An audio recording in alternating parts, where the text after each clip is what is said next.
ஸ்ரீவைகுண்டம் கைலாசநாதர் கோயில் வெளிப்பிரகாரத்தை சுற்றி முழங்கால் அளவிற்கு தேங்கி நிற்கும் மழைநீரால் பக்தர்கள் பெரும் சிரமத்திற்கு ஆளாகி உள்ளனர். இதுகுறித்த கூடுதல் தகவலை செய்தியாளர் சதீஷ் முருகன் வழங்கிட கேட்கலாம். சதீஷ் முருகன், வணக்கம். மேலும் தகவல்களை சொல்லுங்க.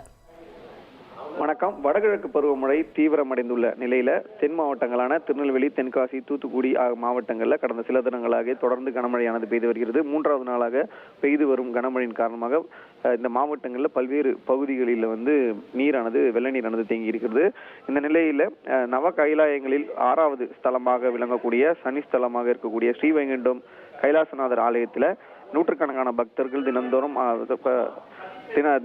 தரிசித்து வருகின்றனர். இந்த நிலையில ஆலயத்தினுடைய வெளிப்பிரகாரத்தை சுற்றி இடுப்பளவிற்கு சுமார் 3 அடி உயரத்திற்கு தண்ணீர் தேங்கி இருப்பதால் கோவிலுக்கும் வரும் பக்தர்கள் கோவிலை சுற்றி வர முடியாத நிலை என்பது ஏற்பட்டிருக்கிறது. மேலும் குழந்தைகள் மற்றும் முதியவர்கள் அந்த கோயிலுக்குள் வரும்பொழுது பாதை தெரியாமல் தவறி விழுந்து காயம் ஏற்படும் வாய்ப்பு இருப்பதாகவும் உடனடியாக இந்த தண்ணீரை வெளியேற்றுவதற்கான நடவடிக்கை எடுக்க வேண்டும் எனவும் பக்தர்களும் அந்த பகுதி மக்களும் கோரிக்கை வைத்திருக்கிறார்கள்.